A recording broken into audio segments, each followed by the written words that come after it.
حضرت بریدہ رضی اللہ تعالیٰ عنہ فرماتے ہیں ایک دن صبح کے وقت حضور اکرم صلی اللہ علیہ وآلہ وسلم نے حضرت بلال رضی اللہ تعالیٰ عنہ کو بلا کر فرمایا، اے بلال، تم کس عمل کی وجہ سے مجھ سے پہلے جنت میں چلے گئے؟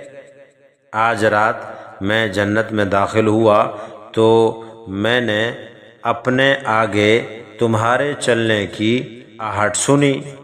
انہوں نے عرض کیا، یا رسول اللہ، جب بھی مجھ سے گناہ ہو جاتا ہے تو میں فوراً 2 رکعات صلاۃ التوبہ پڑھتا ہوں، اور جب بھی میرا وضو ٹوٹتا ہے تو میں اسی وقت فوراً وضو کر کے 2 رکعات نفل تحیۃ الوضو پڑھتا ہوں۔